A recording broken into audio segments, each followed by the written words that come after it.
Welcome to the future mga brods. Oh yun, umaangat siya. Wow. Palatandaan mo lang yung talaga kung ano yung nakikita mo. So yan, ang virtual reality na pagbabako.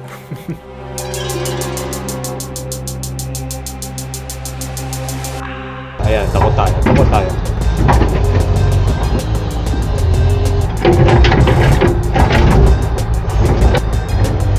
Puchak, para ako makambyo ng jeep para lang mapagalaw. Laki utas. Hello and welcome ulit dito sa video mga brads. Bago tayo pumunta doon sa malaman-laman na parte ng video, bibigyan ko lang kayo ng konting backstory kung bakit ko naisip tong video na to. Nagsimula lahat yan doon sa sa lato-lato. Ako, ang daling tignan pero sinubukan ko na para akong timang.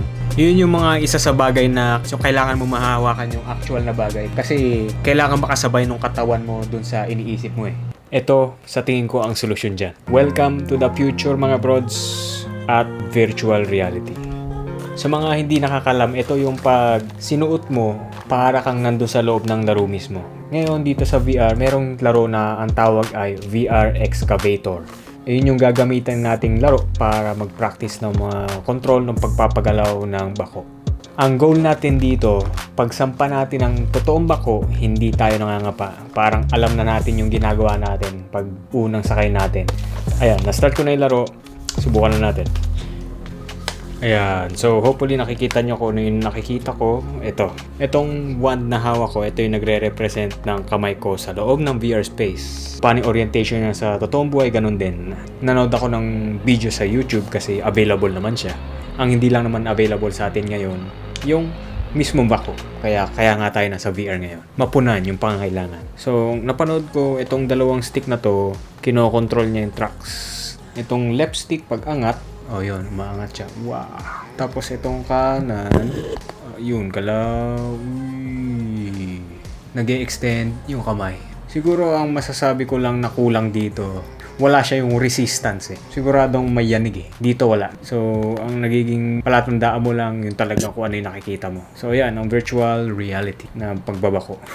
So, ang goal natin dito, pag-practicean to for maybe 1 or 2 weeks. Tapos, hanap tayo ng bako na pwedeng practicean. And then, doon tayo magkakaalaman kung yung matututunan ko ba dito sa virtual reality na bako, magagamit ko sa totoong buhay. Siguro dyan sa recording medyo nakakahilo yung itsura pag ginagalaw yung ulo ko. Pero pag nandito ka sa VR, parang normal lang. Wala. Para kang nasa labas lang. Para kang nasa totoong buhay lang. Normal. Kung hindi pa natin napapagalaw. Yun, gumagalaw. Ito, pagpapagalaw. May isa ako naisip na advantage ng VR over sa pag nagpa-practice ka sa totoong bako. Sa totoong buhay. Ito. Adios. So yan, ang advantage ng nasa VR, walang alangan ng disgrasya, walang gasolina, walang naaantala, sayong-sayo yung oras mo. So see you in 2 weeks or kung hanggang kailan tayo makakahanap ng bako na pwedeng pagpraktisan natin. 3 weeks later.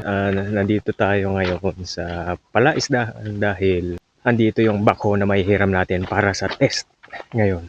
Tapos na tayo sa VR ngayon sa actual na. Kung gumana to, kung sipin mo yung mga bagay na pwede mong pag-aralan nang wala kang actual experience sa bagay, hindi ka na magsasayang ng oras dun kasi magastos gumamit ng bako.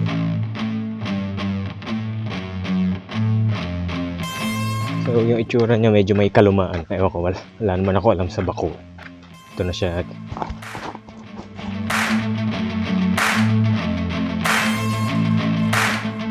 Okay, Kuya Mon, pasubok . Ngayon pala ako makakasakay. Subukan natin. Saan ang akyatan nito? Dito na rin. Tara! Ayos pala. Kakaiba tong bako na to sa harapang pasok. Alright.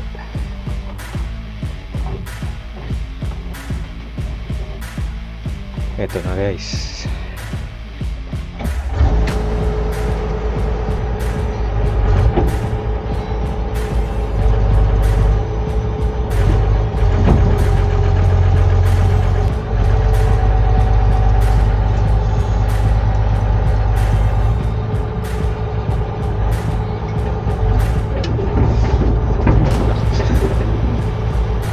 So yung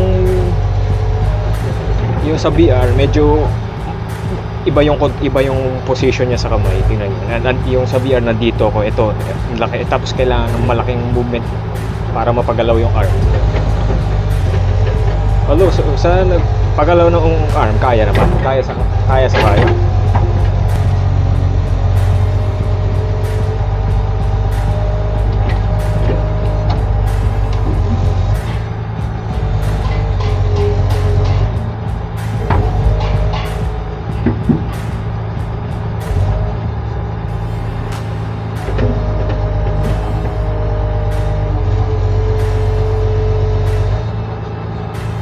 Wala na akong ibang masabi kundi napakasaya.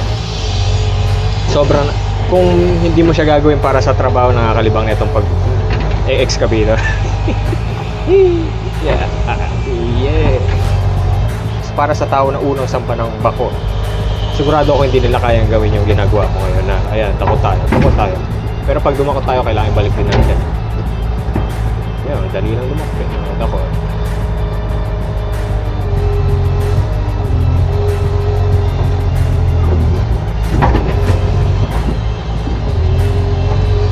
Madali lang dumakot no? Masasaya nga Kaso, para ang pagbaba ko, hindi lang naman kailangan dumakot Sana nga ganun lang kadali Lahat tayo pwede na magbako operator. Pero, malaking tulong, malaking oras na yung may babawas mo sa pagte-training. Tulad nito, alam ko na yung control, alam ko na yung combination ng galaw. Ang kailangan ko na lang siguro practice dito yung masanay sa galaw ng bako. Ayan, kasi jerky ang movement ng bako. Ayan.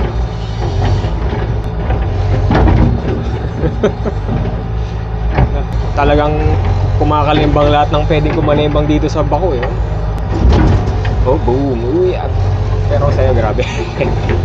Isang puputin sinutese.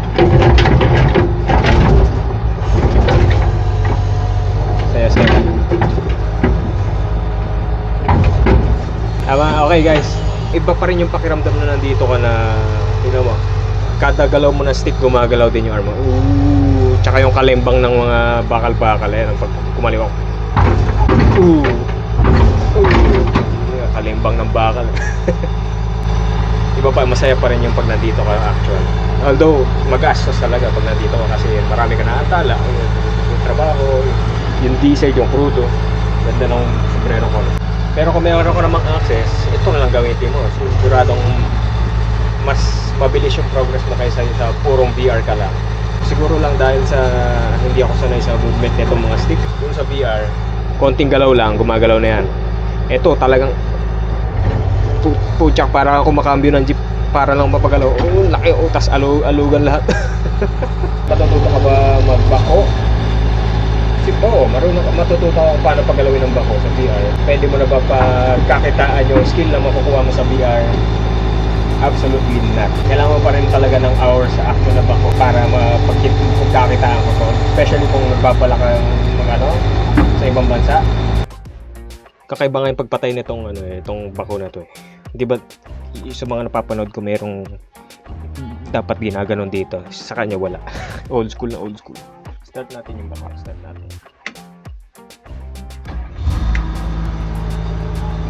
Papatay natin. Pag sa sasakyan, di ba, usually, papatay mo, pak! Tuloy susi, bakit ganon? Dapat patay na. Galing nga. Ngayon ko lang na-discover ito, paano papatayin yung bako. Sasagat mo lang yung kamay.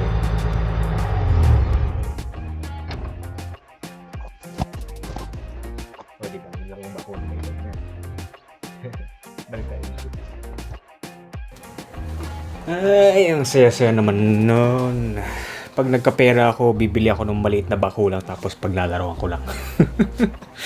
Anyways, ang conclusion ko ay yes, pwede kang matuto nung bako sa VR, pero up to a certain level lang. Ang pagbabako, hindi lang basta-basta yung paggalaw lang ng kamay. Madali lang tumaob sa bako. Tsaka bukod pa doon sa pagpapagalaw ng kamay, meron pa yung mga maintenance, yung mga maneuvers, kasama yung tracks, tsaka kamay. Hindi mo mapapractice sa VR yun. So yun, kung may natutunan man kayo dito sa video na to, ayos. Thanks for watching and see you on the next video. Bye-bye.